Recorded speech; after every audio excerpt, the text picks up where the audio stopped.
Well, good afternoon or good morning, everyone. We'll go ahead and get started. We're at the top of the hour. This is Mark Wolf with emergency reporting here. And we're going to do a quick little introduction of ourselves and talk about a little bit about, before we get started in our program today, about our upcoming Regional Training Academy, which still has some seats available down in Miami, Florida from October 24th through October 26th. You can get to the registration at emergencyreporting.com.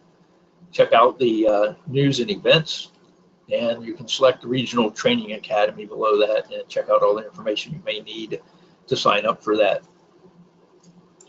Again, my name is Mark Wolf. I am retired fire chief out of the city of Greenville, Ohio Fire Department. I've been working for emergency reporting for about 1.5 years now. And on board with me today, we have firefighter paramedic Alan Miller from the Miami Valley Fire District, which is also in Ohio. Alan is going to be my wingman today, and if anybody posts any questions up, he'll be responding to those. And if we have time in that, we will jump into them a little bit in detail, and we'll have him jump in and stop us, and we'll dive into it. So don't feel afraid to post a question to Alan, and we'll get you started with some good answers here. Today we are going to talk about our NEMSIS 3 electronic patient care report. We're going to focus on the settings, specifically the account settings that need to be looked at, and also some information about how we do our exports of the actual ePCR to your state and the billing exports. A little closing of that program and jumping over here. And we are going to start by logging into an account and going to the administration module. And we are going to first, also what I want to try to do is acknowledge a few folks we have online with us today. From emergency reporting, we have one of our part-time regional trainers, Michael Bazzoni, is online with us, and also Michelle Stauffer, who is one of our sales reps representing the southeast part of the United States. And in addition to that, we have, I want to say hi to Deputy Chief Jack Snyder from the Elko, Nevada Fire Department. I was out there last week with those folks. A real good department. We had a real good time, and get them up and running for a October 1 implementation date. So it's good to see all you folks online. And there may be somebody else that I did not see on there, but we welcome everybody today. So we're going to basically start out on the incident settings in the admin module. And first we're going to jump in to the destinations. And in this list, these would be typically your destinations that you transport your patients to. And we're going to just jump into one here. It's a Miami Valley Hospital, which in our region of Ohio is a level 1 trauma center. In all of these, anytime you see the red font, which is typical for the system, that is a required field, and we need to put data into that field before you can save this, and it will work. One couple things on this screen that I want to point out to you is the county designation. I think most of these are self-explanatory for everybody what to put in, but in the county designation, you can see that that field is not required. However, in an ePCR, it is a required field. So we want to make sure whenever you put a destination hospital in here, that you put the county in, make sure it's spelled correctly, and make sure you capitalize the first letter in that list. And then it will populate properly automatically when you select this destination for transporting a patient to in the ePCR. Another area I want to mention that is also required in an ePCR, but not in this form, is the hospital designations. And you want to check the appropriate boxes here.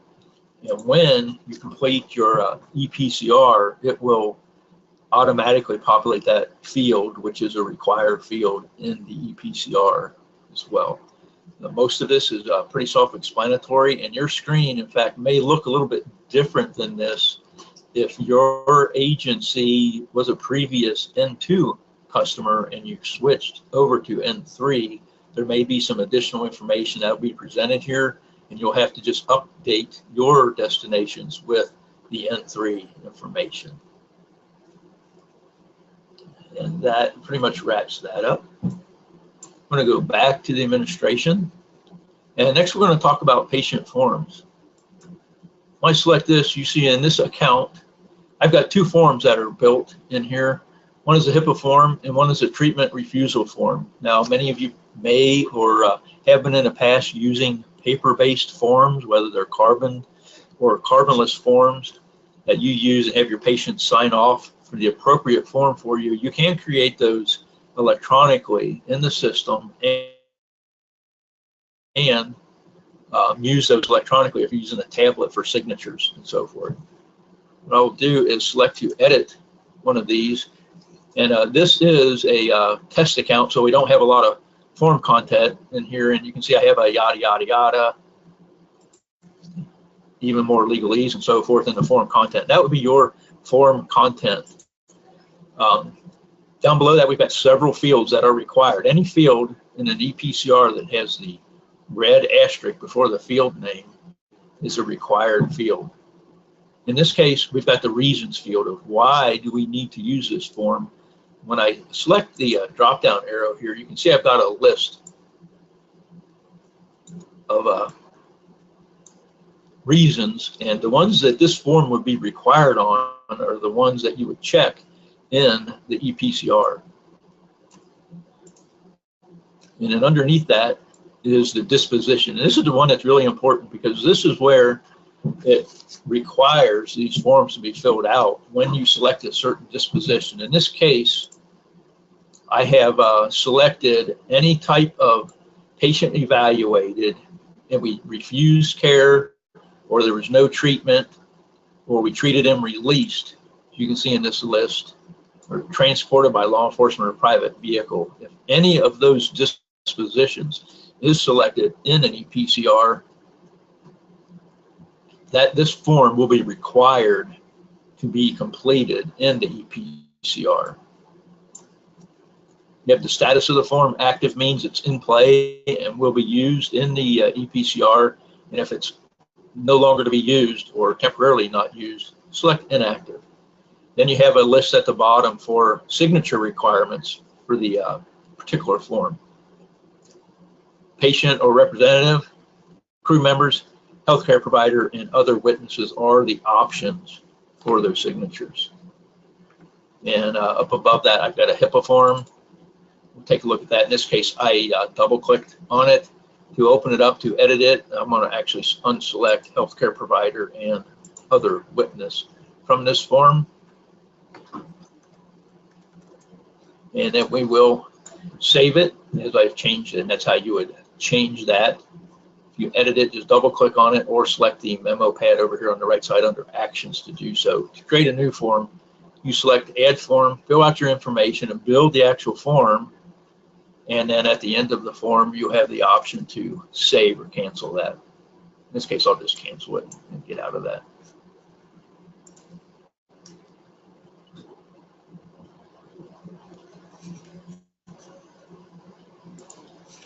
Okay, so I saw we have a couple of questions posted. Alan, are you able to keep up with those? Yep, I got it, no problem. Okay, perfect. Thank you. Great. Many of these patient forms, you can build none of them. I had a couple agencies that prefer to continue to use paper forms because they don't have the ability to do the electronic patient care report in the field, so that they're maintaining the ability to use paper forms. Other folks that have the tablet or an iPad or so forth in the field with them are using those and having the patient sign off of them. It works quite well, actually.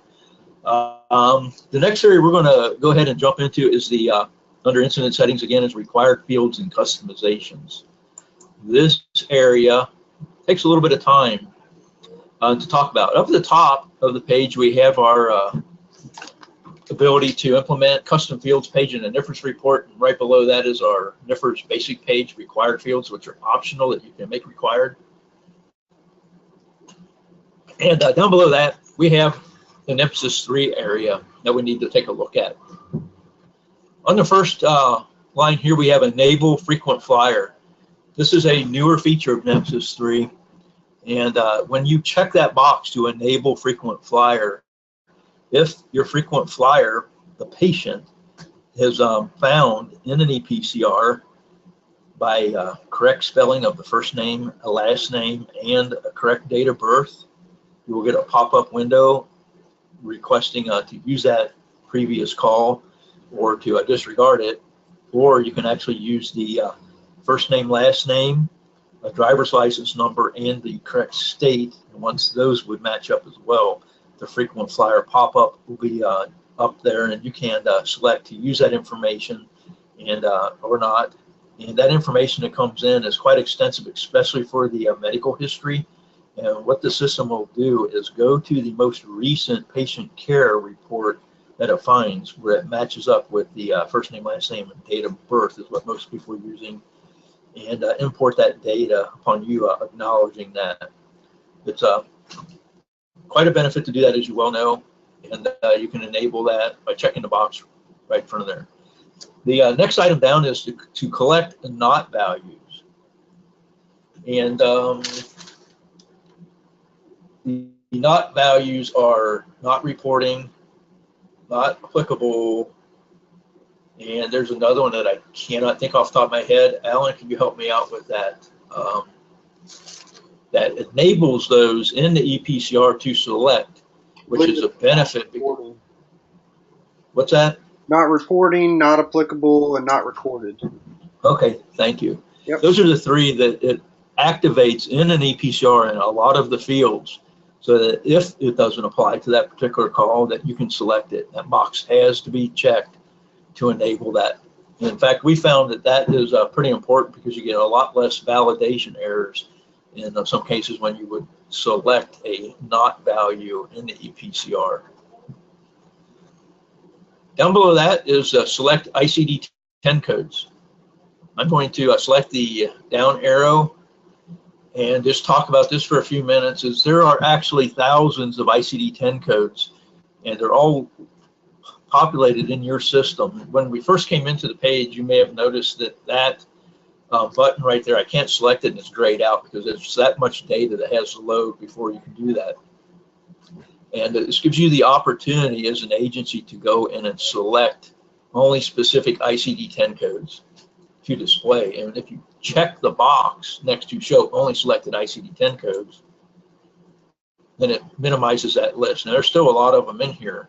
And in your account, on a brand new account anyway, unless you've changed any of these, they'll be restricted down to a few, not all 60,000+ of them, but maybe 1,000 or 2,000 of these in the list. You can see I'm scrolling down, and we have a lot of these. And all these ICD-10 codes are used in different fields throughout the ePCR here. And this has been kind of a untamable monster for some folks, because it does put a lot of things out there that you don't see in our business of emergency medical care that a doctor or a hospital would have to note in a patient care report on their side of it.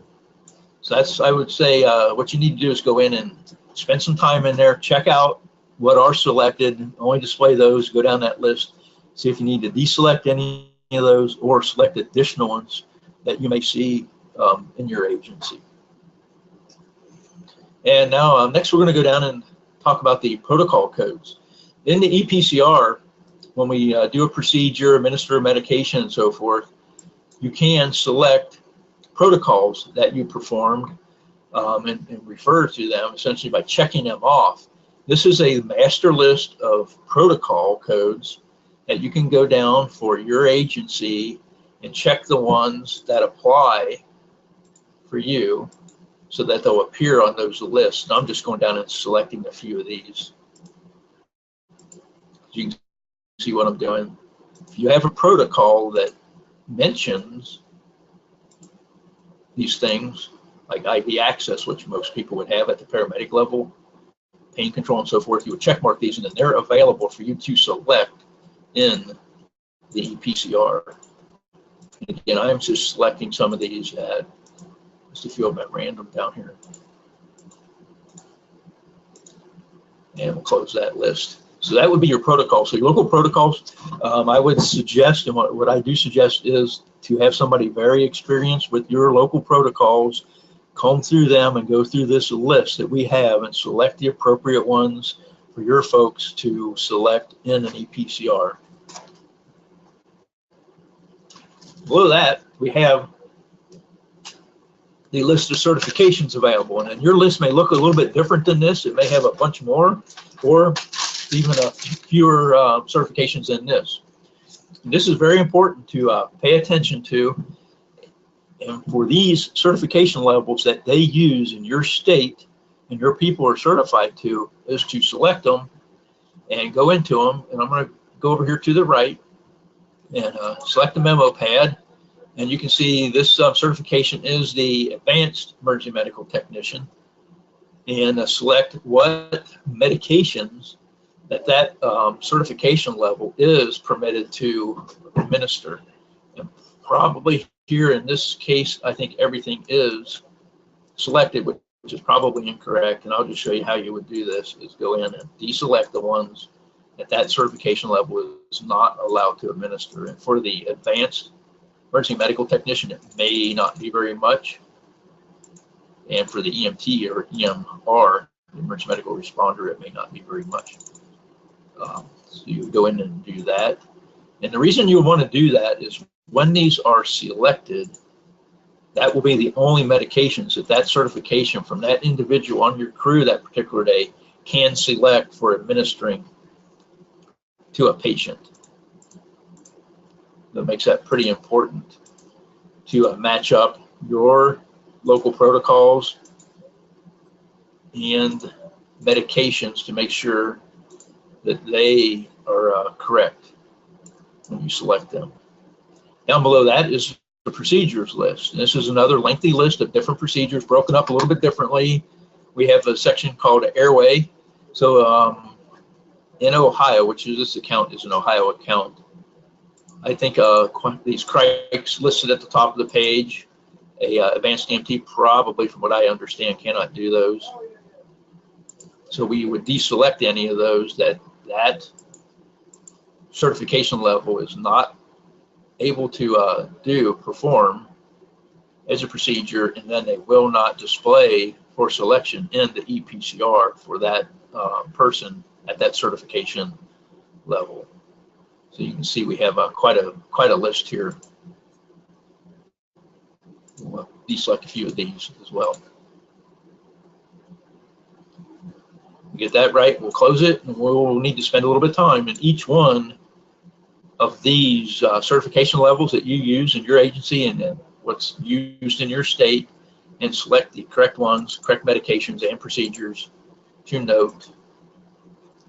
And you can see this is the EMT list, and there's just a very few things that an EMT is allowed to administer in Ohio that are in the list that are selected. This looks like a very, very good list that somebody went through and set correctly. And then the bottom one here is the paramedic as well. So that is the medications and procedure configuration. Very, very important to for completion of an ePCR correctly and at the right certification levels for your personnel for recording that data. Down below that, we have odometer readings, and odometer readings will be based on dispositions. So when you select certain dispositions, and typically this would be when we would treat a patient and transport by the CMS unit. That's the most important one to select for this. In that case, now, anytime we select that disposition, and I only selected one out of this list, we would have to put in odometer readings in that ePCR whenever we mark the patient with the disposition, treated and transported by the CMS unit. And that's what typically we need for the EMS billing, is the odometer readings for billable miles. And below that, we have a panel that's for medical billing. You will be able to select down here at the bottom of that when medical billing districts are required. In this account, we've said never. You have the ability to select never on all patients, or only when a patient is transported.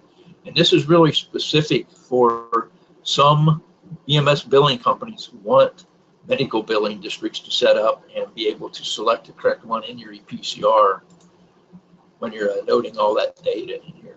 So in the event they need they being your medical billing company, or unless you do it yourself, is when they require you to have medical billing districts, you would come into this section and set it up. And that is pretty much everything in the required fields and customizations area. So Alan, let me shout out to you and see if you have anything, any questions that you want to talk about currently through questions and bring up for everybody. I don't think so at this time. We just had one question about the NEMSIS 3 property classifications, if those could be narrowed down. But unfortunately those can't, because that's a global option for everybody. But I was just replying to Mr. Rice, but the NEMSIS property classification should automatically populate when you select the inverse property use, if you're using an inverse property use. Yeah, absolutely. They are linked to that one. So when you select the correct NEMSIS property use code, all of those are tied to a NEMSIS 3 property classification. So it should be linked up and automatically do that. And if not, I would suggest you contact our support office to have them take a look at that.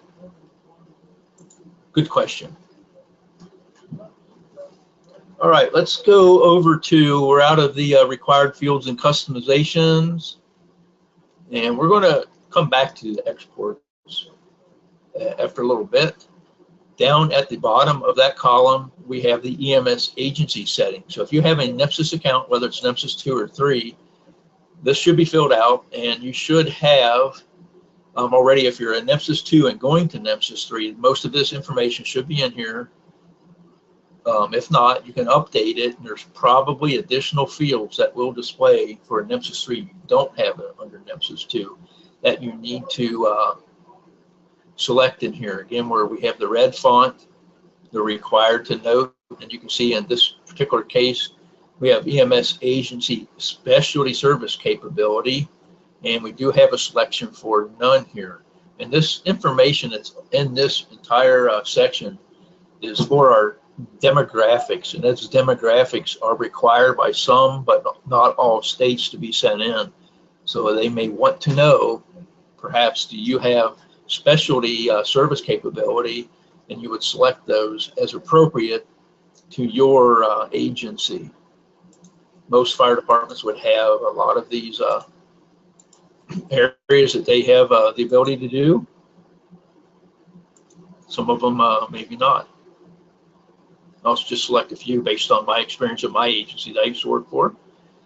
Patient monitoring capabilities, what you may have here. Vital sign monitoring would be probably a base level, and we would go up there. Select the ones that would be appropriate for your agency. Level of service, organization type, and all these drop-down boxes have several options to select from. And national provider ID.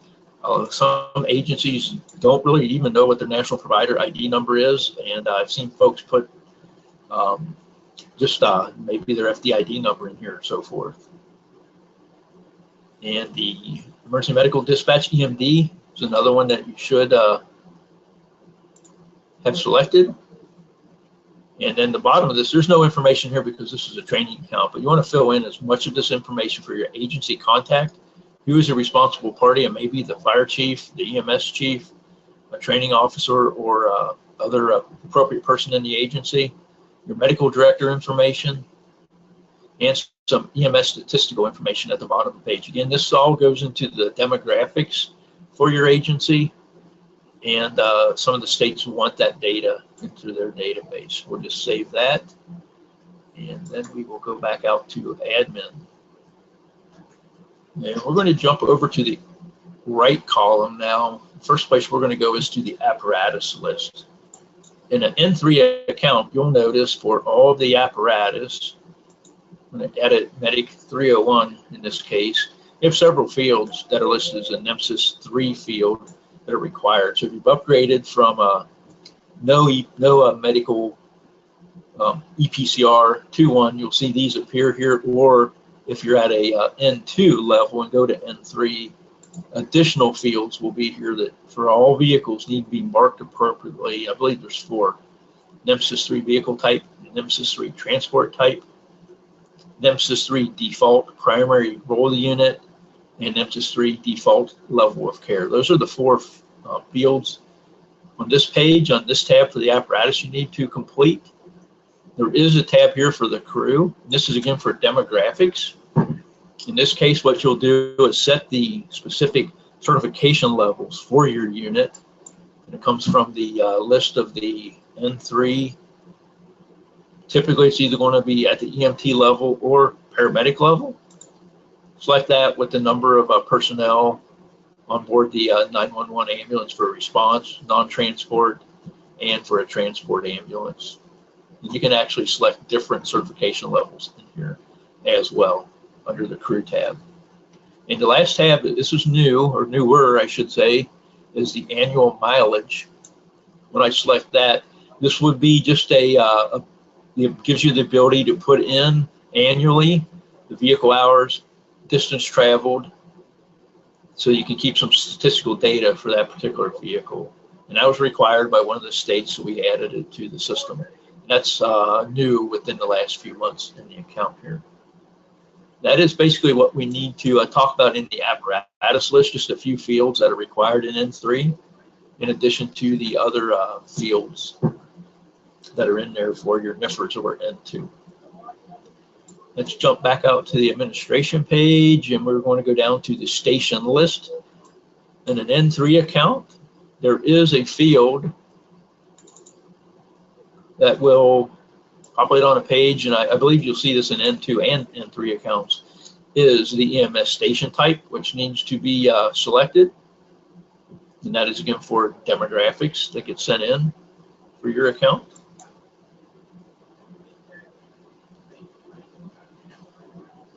Talked about those items. I'm going down my checklist to make sure I am covering everything here.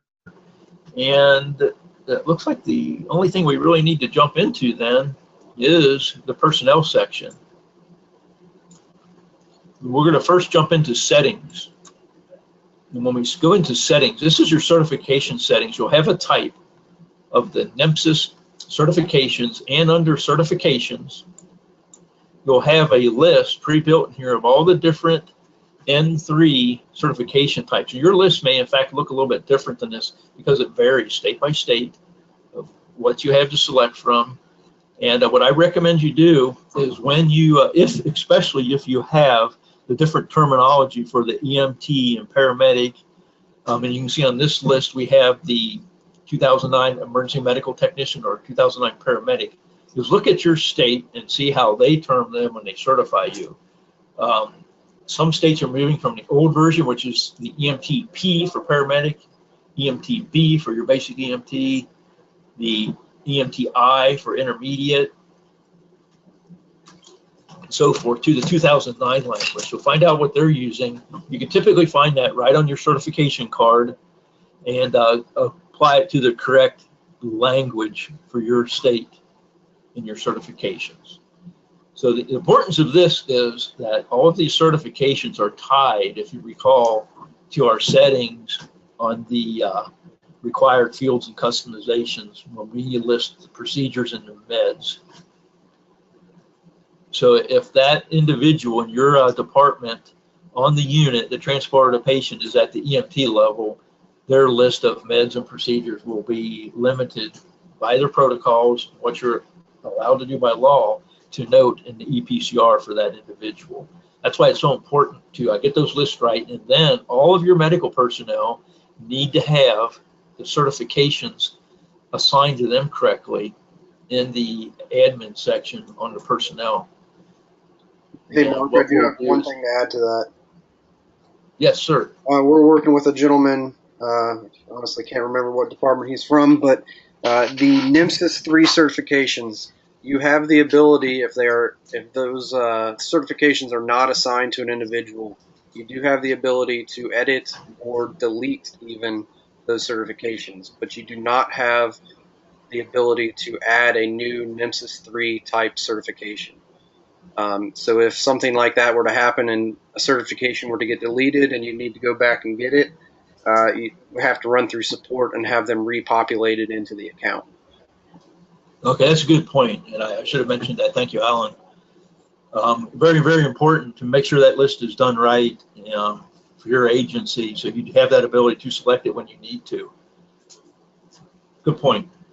Let's jump into the personnel list, and I'll show you where this is applies. I'm going to select Russell Bodine here. I'm going to show you a few things in addition to certification. Is on this page, starting down here at the bottom of it with the highest educational degree, this area of their personnel record is new and is on the accounts that are N3 accounts.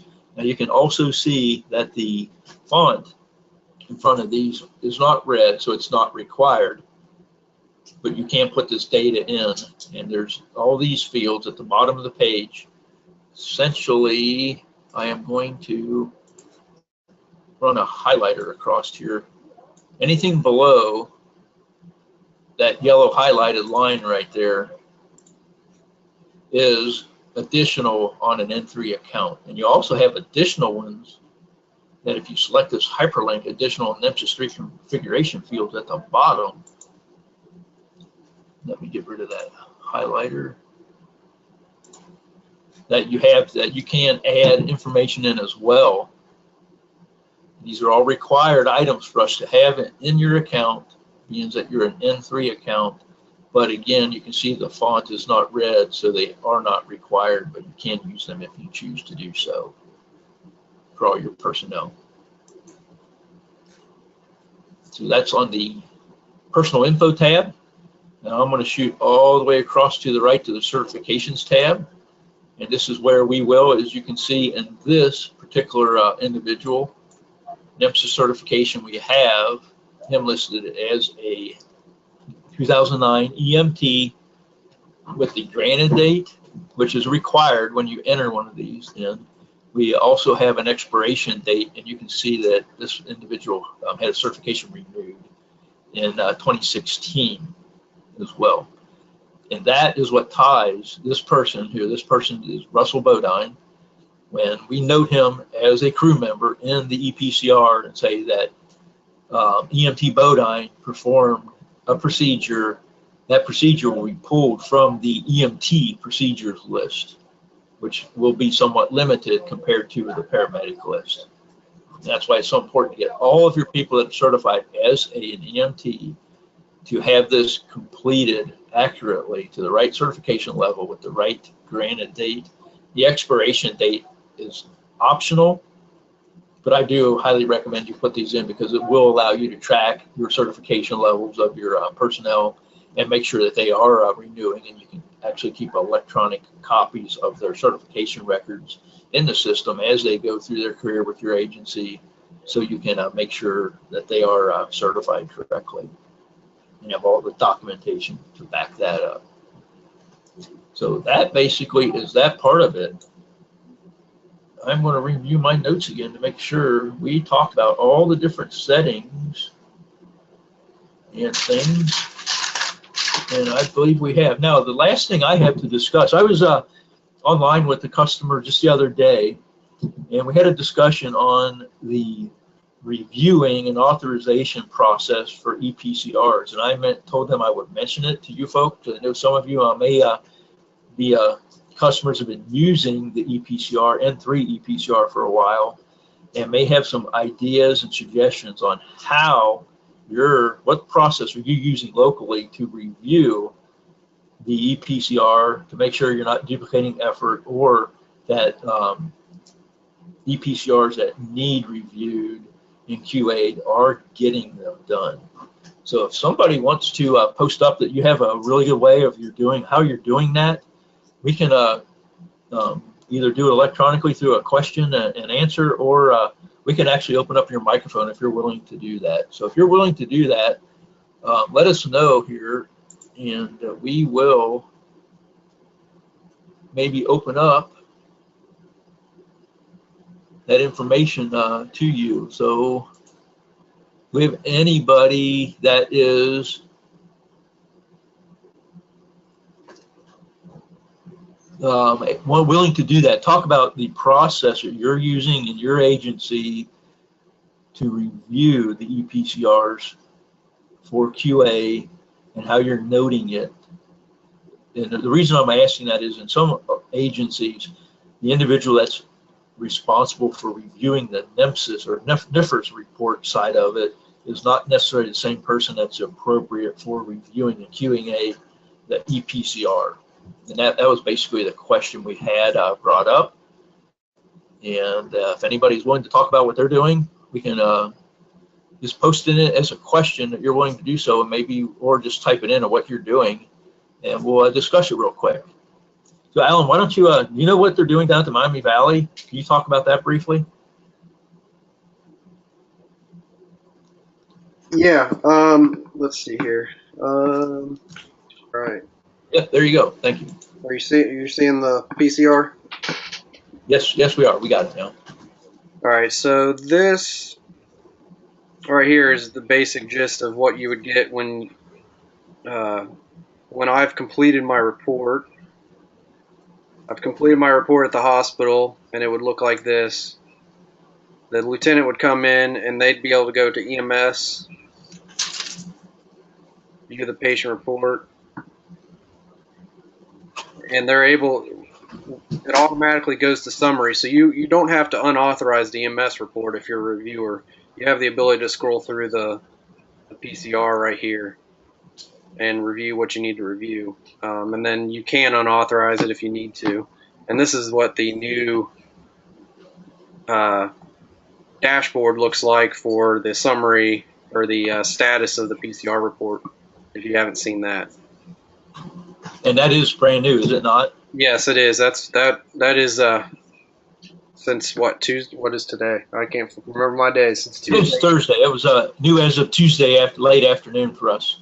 So then they would go through and review it, and then they would go and go ahead and authorize or review the NFIRS report, basically showing that they've QA'd and QI'd the report. Okay, so we do have that available now, and that's a new feature that I've been in and out all this week, so I really wasn't aware that they pushed that out. I know it's been discussed. Very nice. Hopefully that should clean up that process right there. And y'all out there, our customers, will have to let us know how that is working for us. And I think we have somebody else posted a comment. We can get a look at that. Scott, for us, we have in our custom tab, well, I already locked it. The only thing that we have in there is, did you give out the HIPAA form to the patients, which is a little pamphlet that basically reads them their HIPAA rights. And we actually do not bill for supplies. We're very lucky that we are able to get supplies from the hospital. So they take care of billing for supplies, so we don't have to do that. So that answers that. And Scott, we did discuss this on a couple of the recent on-sites I did, and what a lot of folks are asking for in the ePCR, you have the ability to document supplies, but you have to actually manually type in that I use 4x4, the Band-Aid, the oxygen mask, and so forth, and it really doesn't tie to any reports that can be output at this time. We're hoping that that'll be upgraded in the near future and tied in where, with the maintenance module, which is going to be termed asset management eventually, and the consumable supplies will be folded into that. So hopefully at that point, you'll be able to note maybe even from a simple checklist in the ePCR of the items you use for a particular call, and then be able to output, again, reports based upon that, so you can go into for replacement or billing purposes for those. Hopefully that's going to help out quite a bit. Right now it's somewhat, I would call it dysfunctional. Mark, I gave you back the presenter. Okay. Mark, I put a link in the chat there as a link to the NEMSIS 3, the NEMSIS.org state map, and that will, you're able to click on your state, and it takes you to some timelines and a couple different things. Okay. I'll tell you what, I'll just bring that up then, and we'll just take a look at it. And so Indiana, right here, we'll select on that. See what we can find here. Implementation tools, timeline. So here we go. Plan date for all EMS agencies to move to version 3, NEMSIS 3, is January 1, 2018. So there's an answer for you, Tim. Thank you for that link, Alan. I should save that to my favorites before we get off air here. Yeah, it's a pretty good one. So it can display that right there. So that's basically what we're looking at, Tim, is we're going into the ones that are soon to come. We're looking at those sooner, and then we're going down through and checking them out as we have time. And they're posting up a list for us of 10 states at a time that they're addressing. One of the issues that we find is that each state has the actual ability to add requirements to the ePCR for reporting, and each state is doing that a little bit differently. So it takes time for us to build that capability out for each state. So that's basically where we are with that. So we've got that. That's a great link. Thanks, Alan, for that. No problem. And Alan, do you have anything else then, or does any of our attendees have anything else that they want to post up as a question? We really don't have any more information to share. That was the setting up your account for the N3 ePCR. And oh, you know what? You're right. What I did is almost did not even talk about the exports. What I need to do is log out of this account, and I need to go into the 5279 account. And first of all, it's basically fairly simple for the export of the ePCR to your state. What happens in that case is that whenever you authorize an N3 ePCR, it is automatically exported to your state EMS agency. So you really don't have anything to do other than authorize the ePCR, and that happens. Medical billing is a little bit different story. There's a couple ways that you can send out this data for your medical billing. I'm going to go to, I've updated for NEMSIS 3 medical billing, and that's a selection in the exports settings in your admin module. And I'll go to settings, and we have several sections here. NEMSIS 3 medical billing. This will become information from your billing agency of what do they want to see. And some of them are a little bit different, so we give them some options here. Do they just want to see a PDF print page of it? Do they want to see an XML export file? And do they want to see the files inside the medical billing zip export file? So those will be selected based upon what your medical billing company wants to see. Down below that, we have the patient dispositions to submit to the billing company. Depending on your arrangements with them, some of these patient dispositions, they don't want to see a billing report on, such as if you're canceled on scene or canceled prior to arrival, you can uncheck that. And then if that is a patient disposition noted in that PCR, it won't go to the billing company. So that is the list you'll have to work on with your billing company to check the appropriate selections there. Down below that, we actually have several options for your exports. The top one is automatically export the data on incident review. So when an incident is reviewed, the ePCR, depending on what you have selected above, gets shot out to your billing company. The middle box is basically a manual export, and I'll show you how that works in just a moment. And the bottom check mark box is for a regularly scheduled export. And then when you select that, you have options down below on when to do it, daily or weekly, what day of the week to select. Then you have your information, and this is for all the accounts on where it goes.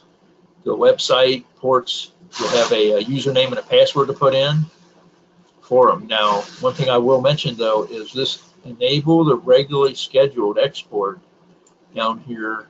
That has been broken, and when we try to save that, usually, as you can see, it does not save that. And that's something that we have a bug ticket written up on, and hopefully they will get that repaired more sooner than later. So basically right now, you have the option to automatically export them upon review, or export them when you manually create the export, which is what we'll do next. Is go to the Create New Export tab, and we'll update that again. And we'll see that we can generate an export file, and each file would contain up to 10 patients. On this bottom line here, you'll have a number that'll populate right here in that sentence on how many patient care reports that have not been exported. And you can do up to 10 per export. And the reason they have it limited to 10 is just because of the sheer amount of data in the file. They wanted to limit that to keep the file size manageable for exporting. So let's say you have 15 patients that you have available for export. You would basically just have to do this operation twice: generate the export file and send it along in the manner that's prescribed by your billing company, and then would have to do that again for your second 5 if you would do them in that manner. Down below that, if you need to re-export a specific ePCR, you can do that either with the incident number or with the patient care number. And remember that the incident number is your NEMSIS incident number, and below that you have the PCR number. And within a NEMSIS incident, you may have more than one ePCR, so you may want to limit it to a specific one in that case by putting that PCR number in. And every patient care report in your agency has its own unique number on it. You can put that number in, select generate export file, and it will generate the appropriate file. Then you can send it on its way to the billing company. That's how that will be done manually. And hopefully here more sooner than later again, that we'll get this page for the settings repaired, that you'll be able to select to do the regular export and on a scheduled basis, and get that operational for you to do that automatically. That's how that exporting would work. It's fairly simple and straightforward. The most important thing is to get with our implementation department and your billing company and find out how they want the data, what ePCRs based on the disposition they want to see, and you need to send to them for billing, and in what manner they want to get it. Do they want to get it manually, periodically, or do they want to see it on a specific day of the week so they can schedule their different customers in that way? That's essentially how the exporting of the billing data would work. So upon that discussion, unless anybody out there has any other questions. Mark, we had a good question from Thomas Bates here. He was asking, on a multiple patient incident where a mutual aid company transports a patient for them, how can they document that apparatus when they're billing? I don't have a good answer for that one.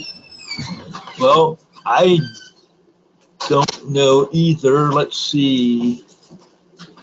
I mean, I'm looking at the question here so I can hopefully answer that a little bit better.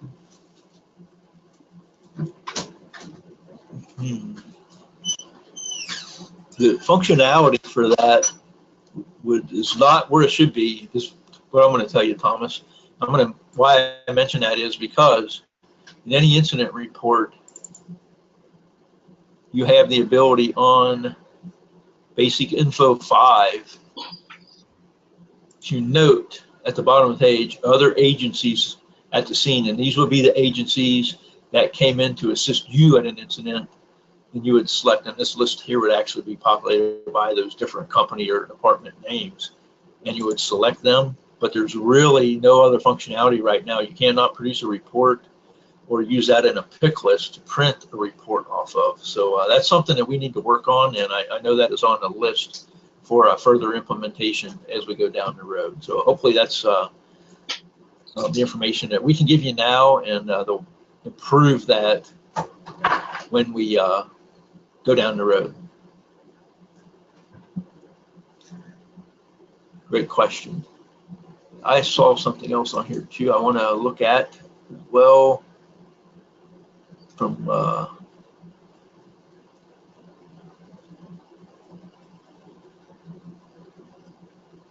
get to it here. Let's see.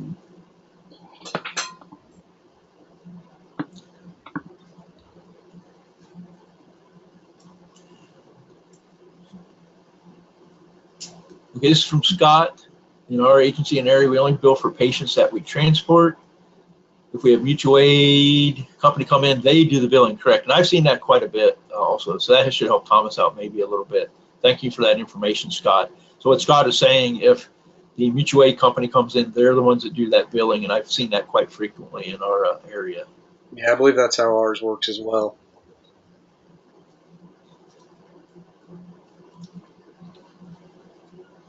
Okay, so that is that. Anyone else out there have any other questions? If you please post them up, and we'll get to them pretty quickly.